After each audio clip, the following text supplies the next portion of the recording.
What's going on, good people?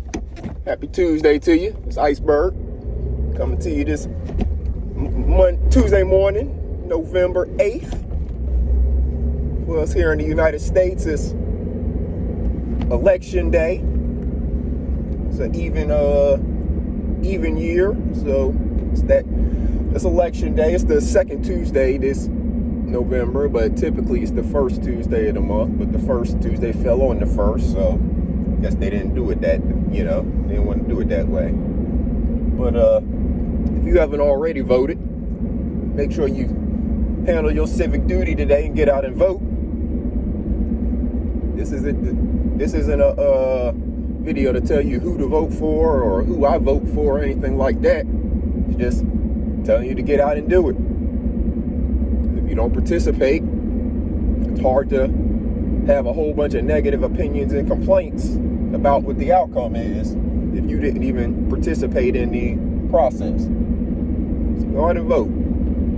Go out and vote for whoever you think is going to benefit your family. Now, I know that in a lot of these elections, the choices that you have to choose between, you may think, hell, neither one of them are going to do anything to benefit my family. And you might be right. Because as we've seen, for at least most of my life, and probably most of y'all's lives as well, our politicians are too focused on being just that, politicians. They're roaming around with that title on them, and instead of doing things to help and serve their constituency, they're focused on being under party umbrellas.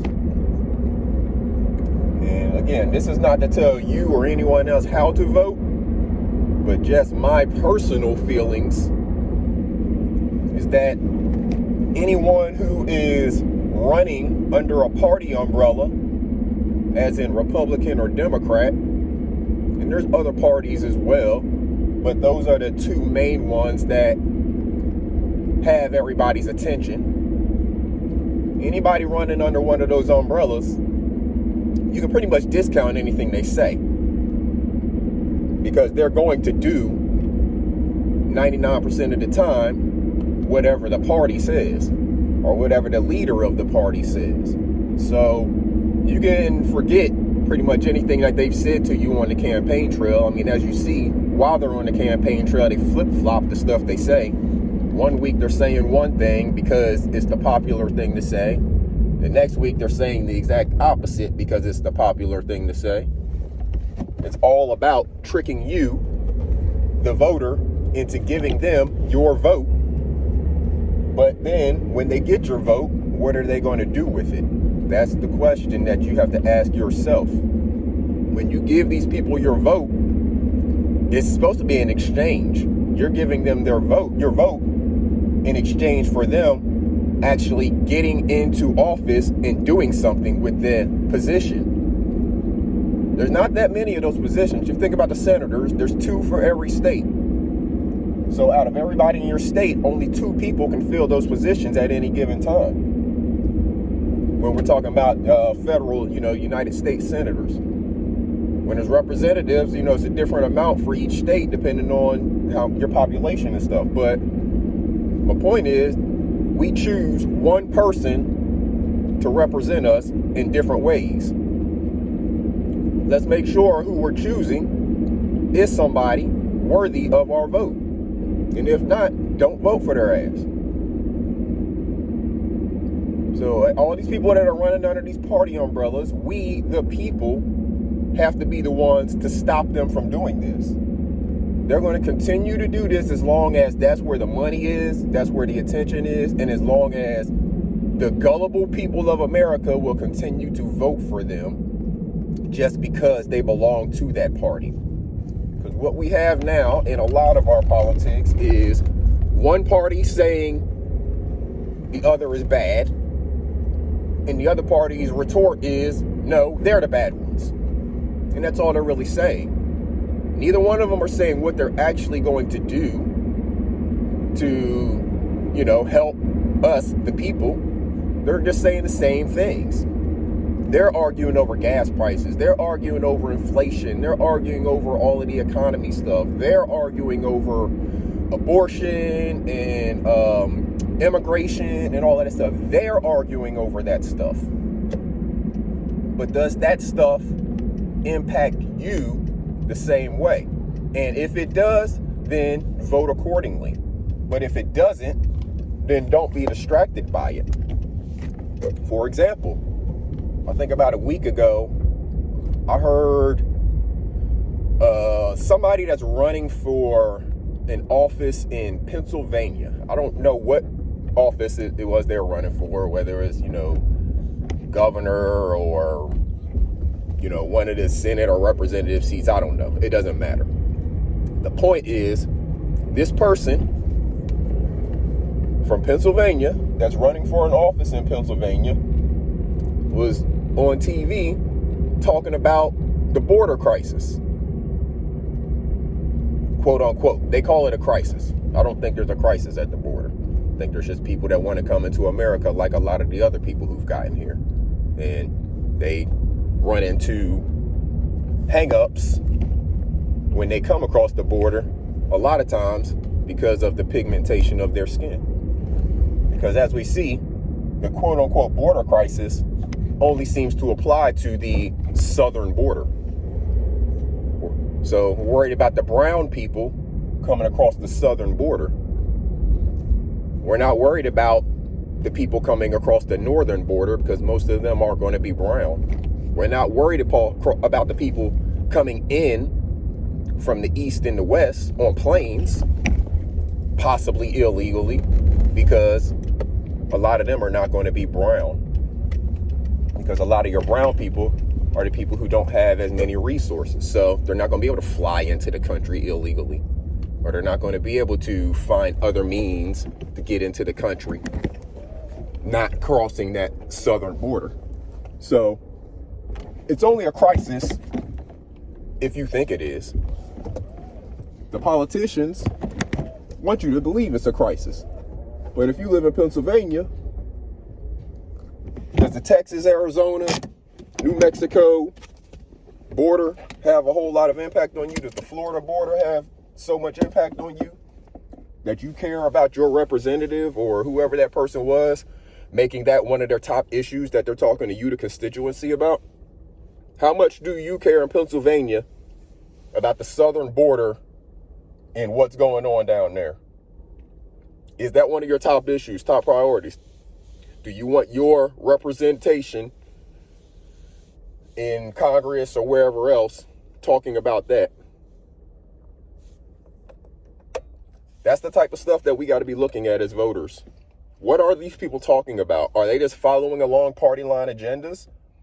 If so, you don't need them. We could just send a proxy in if that's the case. We don't even need a person there. If they're just going to get into office and follow party line agendas, we can just send in a proxy and just say, vote this way. We can just all vote Republican or Democrat whenever we go in into the voting booths. We could just check Republican or Democrat, not even worry about the person, and then just let the party make a decision via proxy, and we don't even need to waste anybody's time. But that's not what we want. We want these people to actually go in there and do stuff that actually is working on the stuff that impacts us in our homes. If you're in Pennsylvania, you're worried about things other than the southern border crisis more than likely. You may be worried about jobs. You may be worried about inflation. You may be worried about the abortion issues. But immigration is probably not one of your top issues, especially at the southern border. So listen to what these people are saying. If they're following a party, if they belong to a party and they're claiming the party and saying vote for other people in the party just because they're a part of the party, that's a gang. That's gang mentality. And we know when you get in a gang, you lose your voice to be able to speak as an individual. You have to speak along the gang. Well, what is this? Party lines. Party lines is a gang. You're not allowed to speak against the party or they'll kick you out. They'll make sure that what you say doesn't have a whole lot of value, doesn't matter. They won't put you on any committees. So why are we voting for people who just belong to a gang that's going to strip their voice away and make them follow along with what the gang does? You join this gang, and this gang decides they're going to go over here and focus on this. Well, going over there and focusing on that doesn't do anything to help you or benefit you. But because you're a member of the gang, you got to go over there and deal with that stuff, while all of your people who want you to be doing something that helps them are looking at you sideways. And what have you done? You've cemented yourself into one term, because the people are going to see you didn't do anything, and they're going to vote your ass right back up out of there. So we need to, as the people, we need to force them to dissolve this whole party system crap. Put the people in there, let them get up there and speak on what it is they want to do. And we vote for the people who are going to do the things that are going to help us. Right now, the masses are brainwashed. They're brainwashed into voting for who they like or who they don't like. That's all the politicians are talking about, is why they don't like the other side. Not talking about what they're going to do. They're just talking about why they don't like the other side and why you shouldn't like the other side. Whenever they do their commercials, all it is talking negative about the other person. They don't spend very much time talking positive about themselves. They spend more time talking negative about their opponent. All they're trying to do is get you to dislike their opponent and like them. But none of it talks about or shows what they're going to do to actually help you. So get out and vote today. Pay attention to who you're voting for. Pay attention to what they've done in the past. And pay attention to what they're saying they're going to do in the future. And if they're not making any effort towards doing those things they say they're going to do in the future, you know what you need to do the next time they're on that ballot. So it's up to us, good people. We're the ones who make this world turn. We're the ones that make the economy run. We're the ones who put these people in office. So we're responsible for them. We're responsible for giving them their power. We also have the ability to take that power away. Let's hold on to the power that we harness. We have the power. We give it away to them. Let's take back our own power and only loan it to the people who we know are going to treat it properly and do proper things with it. Because right now, we don't have people looking out for us. We have them looking out for themselves, just trying to get into that office so they can get money given to them. These politicians are getting paid hand over fist. If they're not getting paid by their salary for being a politician, they're getting paid by lobbyists who want to give them money to vote a certain way. And the way they're voting, more than likely, is not in your favor. It's in favor of a business or something else that is not you. So pay attention to what your people are doing, the people you voted for, the people who are in there representing you, whether you voted for them or not. Pay attention to what they're doing, because they're still your representative, whether you voted for them or not. So make sure you go out and vote. Do your civic duty. If you don't vote, it's going to be hard for us to listen to you complain about all the crap going on, because you have the power to make the difference right now today. Go out and vote, good people. So all you got to do right now, go vote. Then we'll pay attention to what they're doing, and we'll watch it over time. And hey, next time, if they need to go, they need to go. If they need to stay, they need to stay. But we got to stop falling under this party system crap, because it's just leading us all astray. It's just it's keeping everybody against each other. That's the whole point. That's by design. As long as we continue to fight, the system as it is will continue to stand the way it is, because it's designed to be that way. So get out and vote, good people. This is Iceberg. Salute.